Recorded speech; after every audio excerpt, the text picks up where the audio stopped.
Hello, my beautiful people. Good morning, good afternoon, good evening, depending on where you for the watch this my video. My people, as soon as know for this our channel, say we they bring gist. Apropos anything with all concern gist. Now with the land for this our channel. That's why you see say this channel with the column. Apropos Saga TV. Anyway, if you don't see that channel, news and gist what they do for dear. My people, I beg, make una continue to encourage this channel by subscribing. Just subscribe. It don't take anything from you. Subscribe, put on your notification bell, like and share. I will also appreciate all of you when they watch our video, when they share our video, when also they like this our video. We really do appreciate you all. Okay, guys, I go leave una make una watch this video. This is our latest gist. May I leave una make una watch am. Okay, my people, I will see you now for my next video. Bye bye. Keke here fe wakin. Ronda wan abu wadagun. Nu wawe do ya sorting mana gbena rabasedo. Wa bege we bude siesi. Zebebe ni manivie do yanyi. Ronda wola di ava sopo na do ka we uwovi ora ukin. Gelegele unyima tosi. Unyiwe no ma enegbe. Nu wani bundo anyi nu wanado akegbu wa baivie do.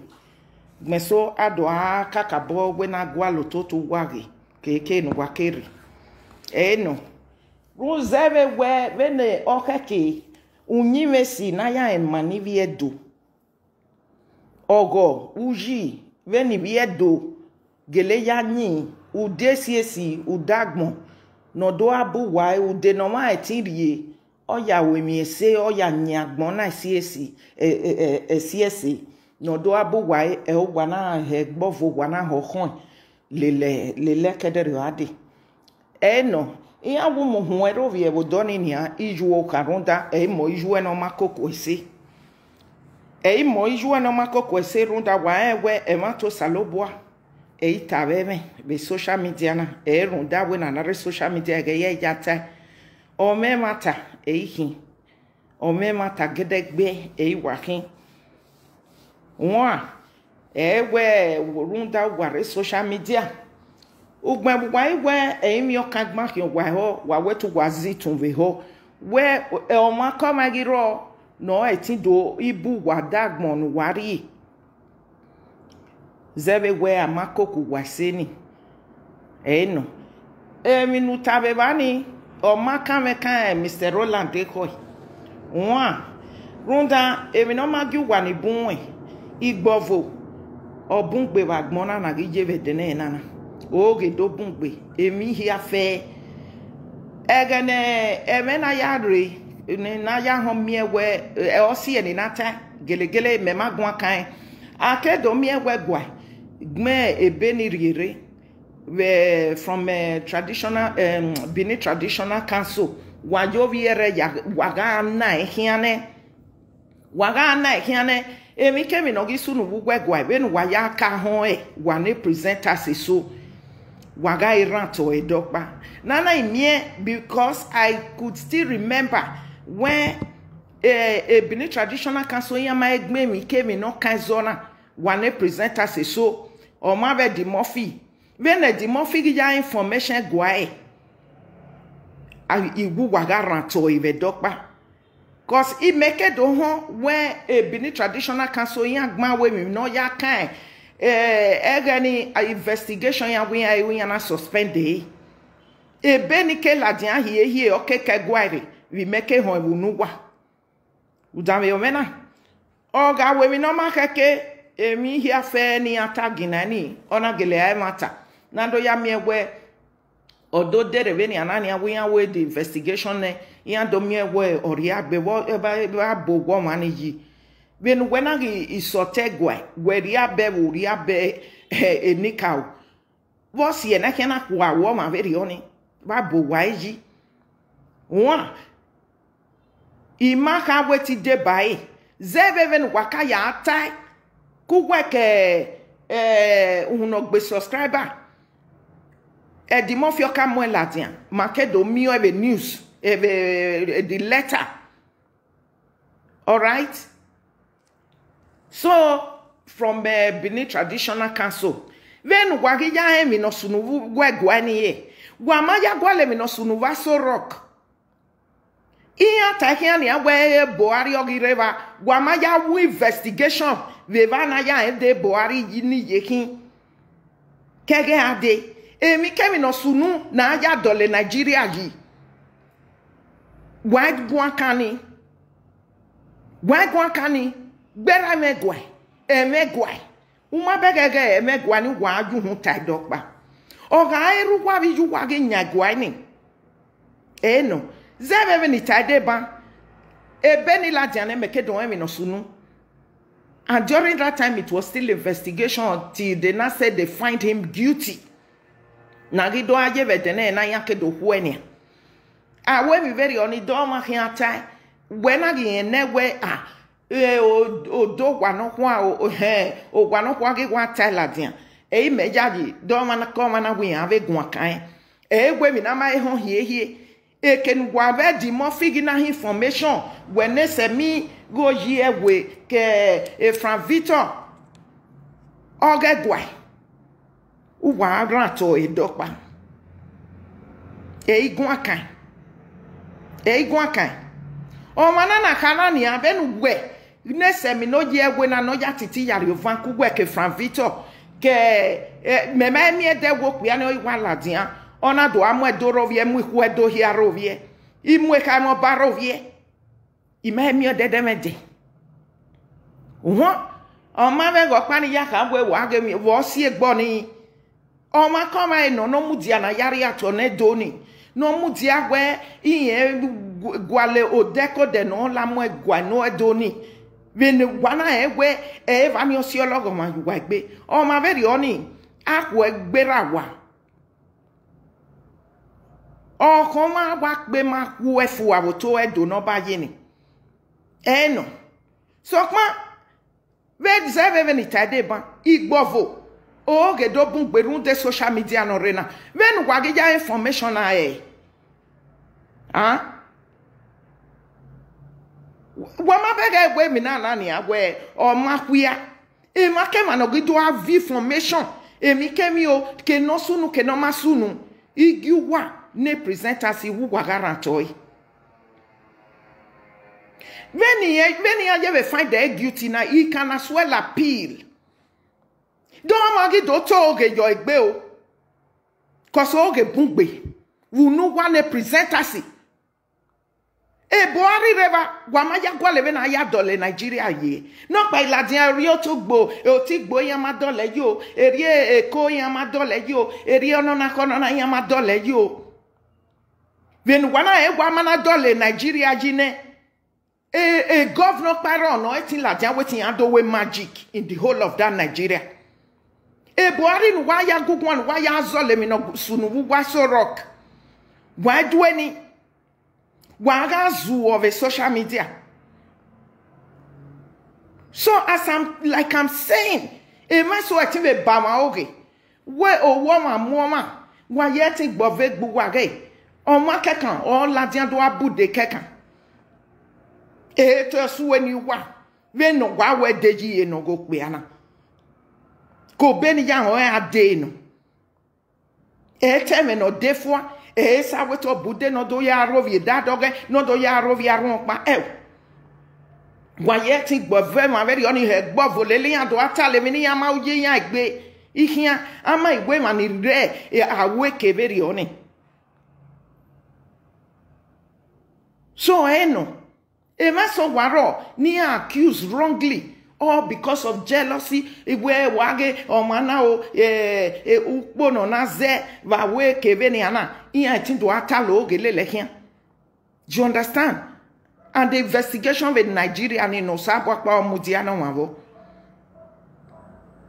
all right so oga ewe dete oge yagita yin egbe o we maybe or magele we very oni ime come wena or tin je be area p from there investigations will still continue we may mean when I go accuse it so okay ke through appeal and everything adomie where or money is not found guilty again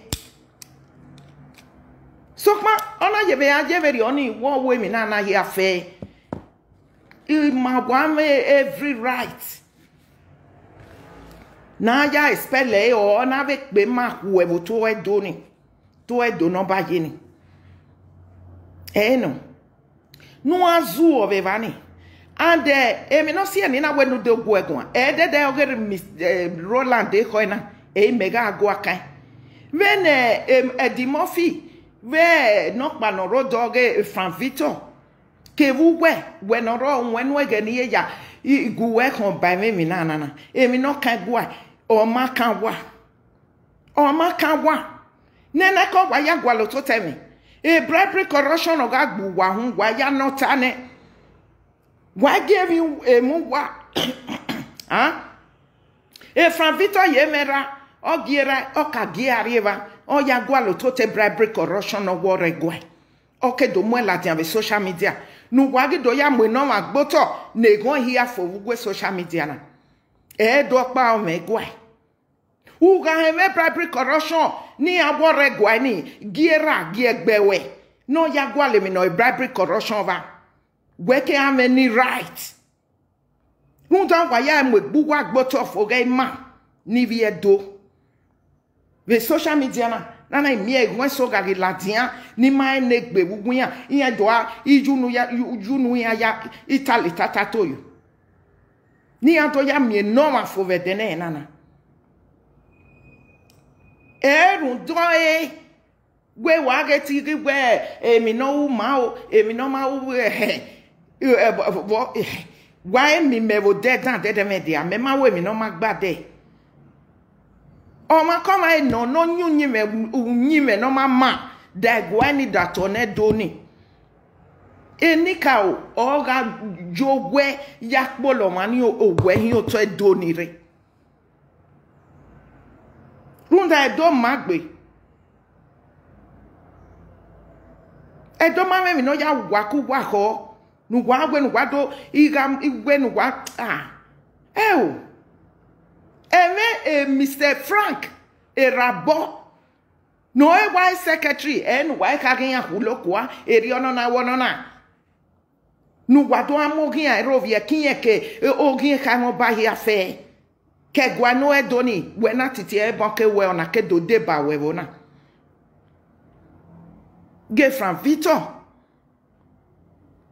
Eddie Murphy eri owe o manogi to aka mu wa we gemi bu gwegwa ugme wagi gwinwe na gwa hokin ai gbuwa wen wa mana mo da Nigeria wa gwegwa no edo wa ma bege getu wa ju hu gwa ki eme gwa beri ga gwa kan gi hoge me no wa be secretary gwa na nu gwa ji no ge no ki amurovie go gi ai Keve guatro boy keva ve kamo bana ma de make ma ekwede de wugunya nu gwage do asweni ya eru gwanya gwa gwa federal government of Nigeria gwa Nigeria ugbe wage tu wage gwado atale tatato you abuja muhu era vi juerovi oni kama we no why secretary guy na ma ebe ka gweri owo na nu gwagwa yi no ge no kin ya mo okin a erovie ke do ade ke ka mo ba ya fe ni gi ke wodo ijo renovie mo ze yo do mi ka mo pa na maso ni wa se ni ge no gwagi wogi iju wage prophetess of black and white penis ministry imina we abia kedere ade imina yeke o ma bi oi erie ka me na o erie ka mo gbepa luma o erie na ami emi opa no ma yunu kan vege ni egbenu gwagwa vejie na o ja me gwe ni zegi edo gun ayo ni do so tv edo ya fe video ni uvedere o megige o ha ga amu me imaga ni ya so tv edo hia ni ave bo ma reve na je na runda eri oja sun egi jo renovia moze Ijoro novia mozeni enja le webo na imaja jigoge ye feel well like do there. Ana mie veni agwa do de mo five from Vitona. Iyana gagmene ni ka mo ba hiagie. Iyana gagmene ni hiagie. O mai ro baba o maje do de, o maje guade. No ya ka gbene ekeni ya mi dia yesigie. Ekeni ana ten. Aji no pono hin ya sie. E ken weke revek bidia ni yesige. Ijore mala do de. E ka mo ba ya fo. Wa seni e da doga ke do ala dia doga soyo hu. E gbe no wa waje na. E idogu wa gun apa. Runta mami wa asun e kina ga do wa yage mo ki fesi ni. Wa bege mo ki fesi. Negi o ma ve dene nana eri o ya sun ya fe eri yan ka mi e o ge ka mo na o eri yan ka mi e go no na o eri yan ka mi e go no na o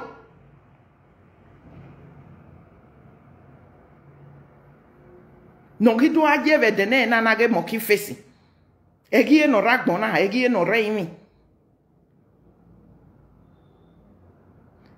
u waga he bribery corruption Iwen wari gay, wari you kota wati egwai. Egwai wu wari bribery corruption. We are egu ma eti egwari eva. Ogi mogi mo keke we yakbe egeti ni. Nu ya no tane. Runda wa mi vie wo we hia no do ateme gwari ya. We social media na me gwani wagi yakin topic. When waya mwine gwanyahu wana mwe Nigeria ni nyahu very oni kege ade iye Nigeria we boga gano vedene nana gwanya Nigeria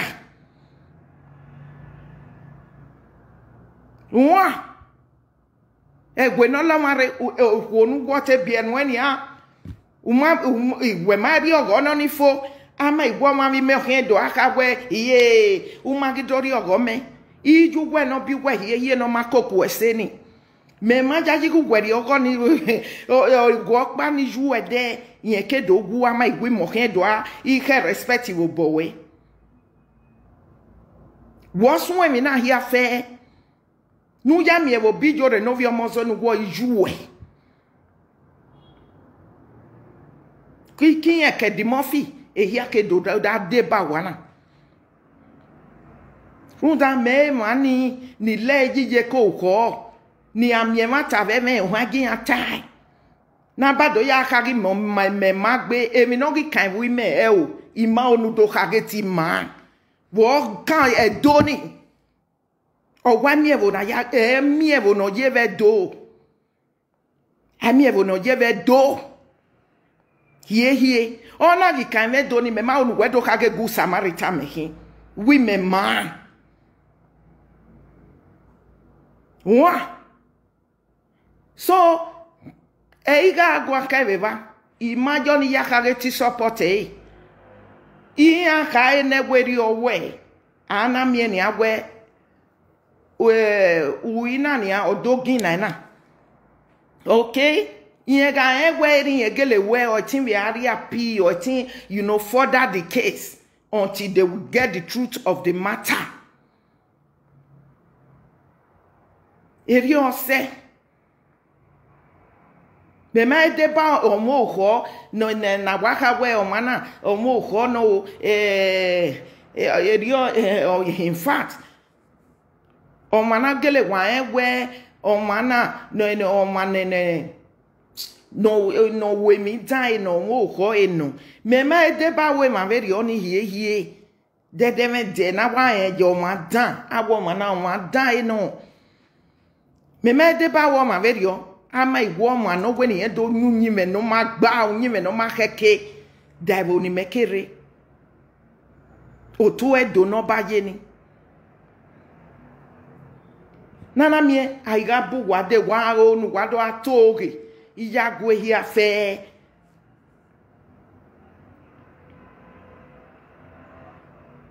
Runda kinu wado na ni eri gweri e mo ki fesi ya sunwe no jena ni emana ki no jevagmona ye no ragmo e no reimi eno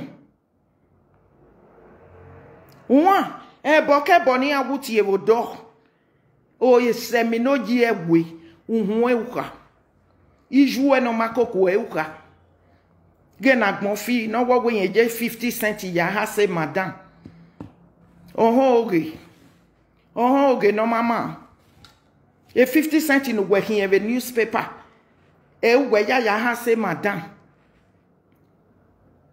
ona do bo be aje veri oni David not aye de oge ni hi where ikpia ni ha se madam ni wo si eni na we ogwe na ya gbigbi age enya ya ha se madam ni vegeni owe ma ono ya gbigbi age mo isie neno ko no bie no wena gani ye ya lati obuwo ga agin egbe age wena gele ama we go verio wena na egbe 50 cent ye de gba ose madam so kwa du wo gele hasani nu wedo ya gboro odo atoge ni won se nu na we regbe runda onu ko ni me na ho vegeni wugati ashawo adi wo ye we gin ni ya gbigbe age toma haso igbe age anokwo ya se madam nokwo we yen ma ono jupo yen ma ono ya gbigbe age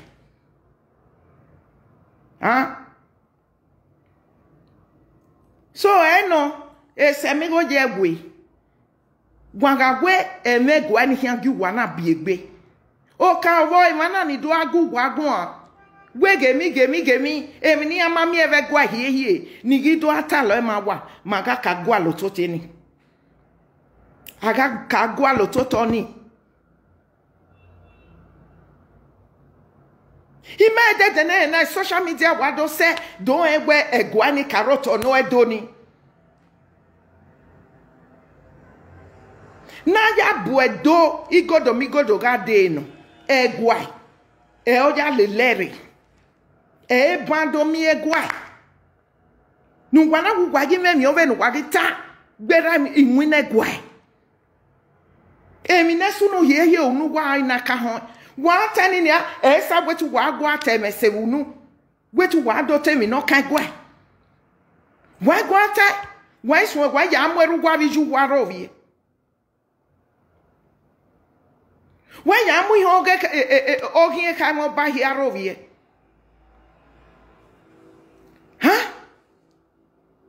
wado azele bono magba mai igbon eso ni wa via odan da eboni akere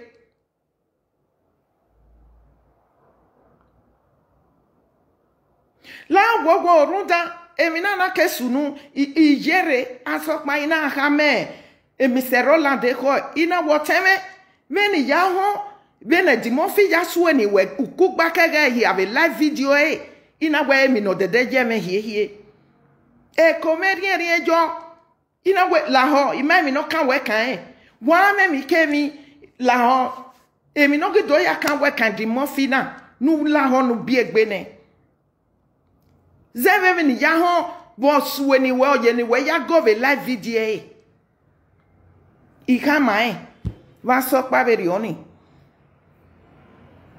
mende to ma mi video ni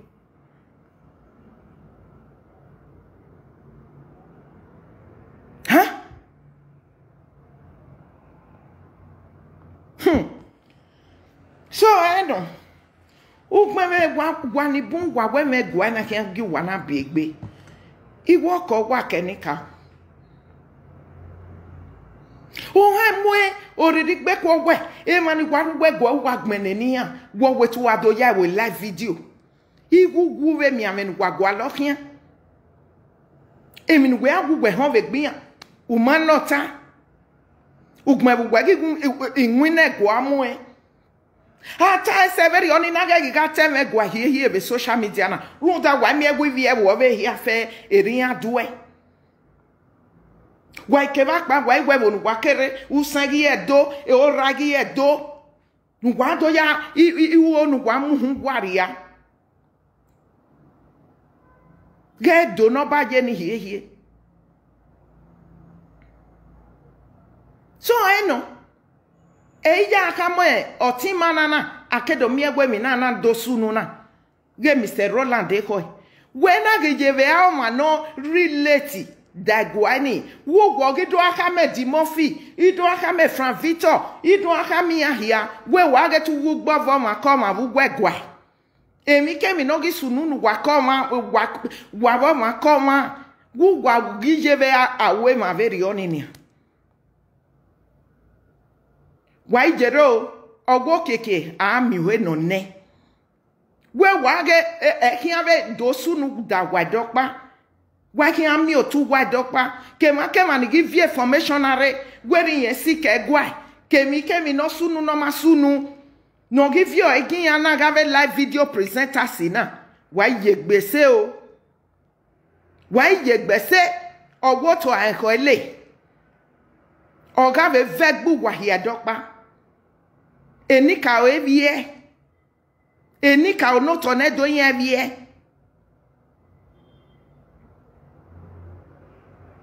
We wage tu wegi gbovan won pa o. Emi kemi no gi sunu o. We na man egbo ato boy ma egbon ladian.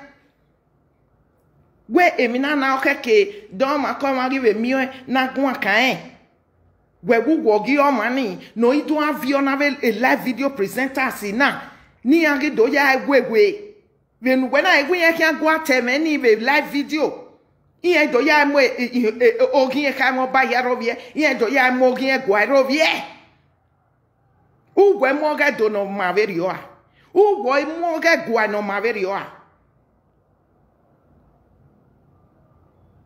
awo emeni hie no we agun akani u magwa le na reve gba na wugun ya nu we mu gie we ma veni anana ni memeri ko fo ave live video akaka iyan igata ni etian go atese iyan do ya mu ego agboto oju we ya do egbe kini we na ga o makoma nu we tu gwadi sike gwa no do ekina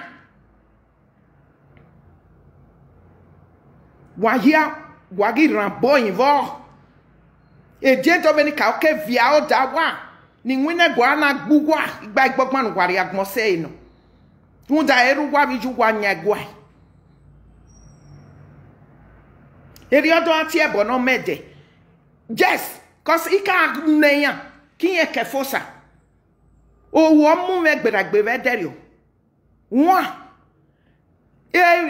iya enu gba ni eno yan runde me na block kefosa wu gwa mo bogwa Dimofi unai what can Dimofi o manu gwa ge go ma fi weri e dede mede I will say ya Dimofi ya voto vegwa wa wenu gberi a wo tornado imami afi weri okpa wo Dimofi unya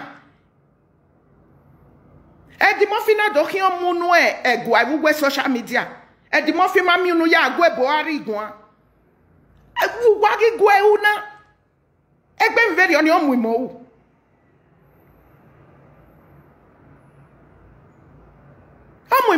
because why can't set do tie gbugwa chifi e mani with time gwa when wa high na give me egwe wa ija iro to temi na ya fe o ma hia suspect very o ma hia suspect consider yo yen nu gba ikedo gun akami yani yen nu gba igbogban ni ruwe live video we ni na me mi on rere ni wu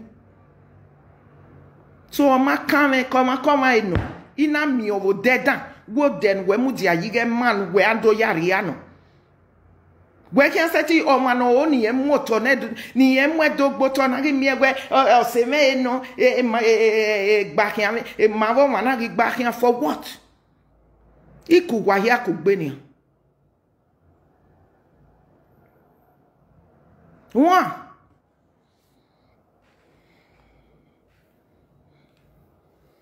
so no o ma kaime itamugwa be social media na we no give ne social media na wase yi mo sevo yi megi abo ugwa mudia yo deko de no mama ni ya mi owe o den we ya mudia yi ye ke mo ko na ya mo dogboto enu o my we setting ku o surprise we my we tin wa o save de na mi ewu mudia ye do ni o dedan my setting cool. eri onwa se unda we ra meje ke gaka then we ma veni ana na ha we ma na have look up to in ya he supported the Murphy imagine you me na do 7 na de na so meje bu wa ya we se me na hin ono na kono na ma idiot who can start do was se me na gi do me we mu dia no we aya do ya mu mevo gboto ama e bi o serio ni mege gi do gun o ni do gbe ku enu awa unda wa mo bi o gba hin ebo we show me your friend and I will tell you who you are. Oh, do azuo ya zinhu you we ti no mama gebe no ya vo leti e omohame no wo yen je 50 cent ha say madam we ha say madam we na wo sie no pe na say madam we ge na say madam e to we no ko ni ge ya gbigbe agia we no ha say madam we ya gbigbe agia we me kede gbe very on asunu de wa azuo. Please like and Miss, thank you so much. Miss Sharon, God bless you. Please share the video. Oh yeah, tell me. What we imena giga support oni mevo. Oh my come I no nyime. No mama. Wo to e do no baje ni me amo popo iva e yo hu. Ama iwe. Yeah, I want my very on the equated the me law, not George, or can I go? He may think you popo ya va. I'm telling you. So that's that. What way, Nana Iana, it's here, bonnet. Me, my day, I might so investigation. And I don't mean who why I in a cajon book by. Get to Waguatalo. Abukbe no sotogo. So, no. Very on hoiga secretary gwaga mo bogwa ka keke be kai mo ba hia keni me ma ewo ye wagun ni oye wo ya mu ladin abo meme ni real live video.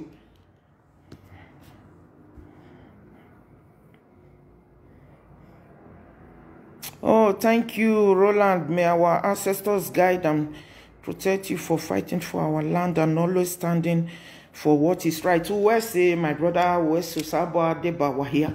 One ne mata je. Oni ya zogi avec popo. Yen do ati yun wi mi dan, emi ni ami ke ni amami igbovo layan egbe wagbon. Ugben we mata magi wata. Wa iya. Wa gi medo te mata ni ni. E mata magi wata.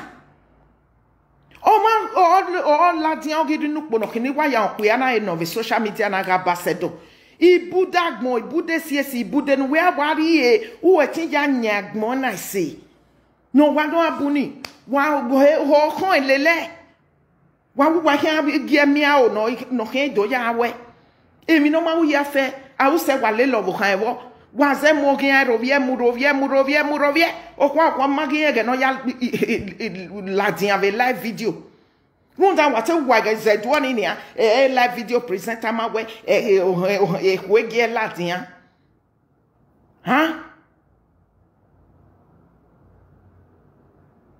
Wa mari okwo yo wa de. Uno mama na odo mo meme nu gwaje. Gipi ani ma enegbe. Do ma no odo meme nu gwaje. Ugwe ogo izi na yari okwo yo wa. Ami mi okwa no wa ma we.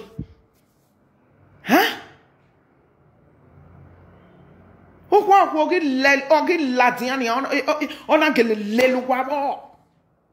O boy na gele duwa wana ya agwa le dede. Uwa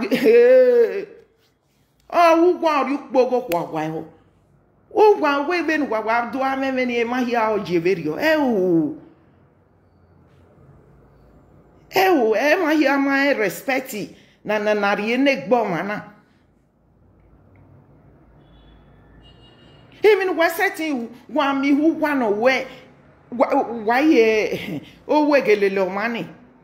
Akaka even wagido toge here italerant talirinia egido ladian do anwini when see na no wagi nwege no kindo ya una e wa gwenu kwate we na ha runda wa ma mi o de gwin o ki ladian do amu iku vie agwagwo I was saying that okpoku onije ya eri aya koki ma ve do ima wari ogo ni e ma hia fe uji vogo unyi mesi aya e mani vie do I oma no iwa ve ri ogo ni ku ori ogo ni pe ori ogo ni koma oni wa ve se nu wa ho wo egelele waba ibude siesi ni e wa je na ni abugwe social media na go tin mana wa setting bu e wa u de ve o gbera wa do gbeti gboligi do ati eme gwa na machi wayi gwa make gwa re gwa ma gwa ivie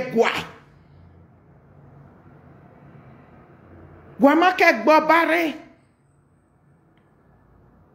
ha hemi wa setting uni wanga mi onwa ve no we nu wa ya igogo na mi egwe I omana ohiae ew wanga gwale kinu wana mwe emiesi no uniria no wado yunu mwe ria gwa oge edien do veni ka ovie usalo boy vie eri oveje wanga mi onwa keka no mudi ayo do odesi o mano we iyen simi osege do wagege ga mwedo gboto wa ye gbovu wa ye lele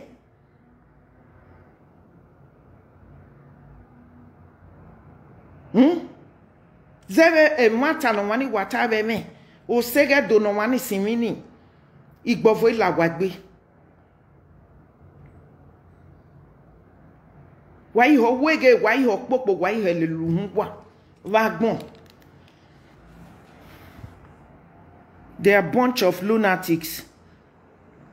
They've lost it long time ago. Hey, don't mind them, huh? I really do appreciate. Please do not forget to subscribe, like, and share.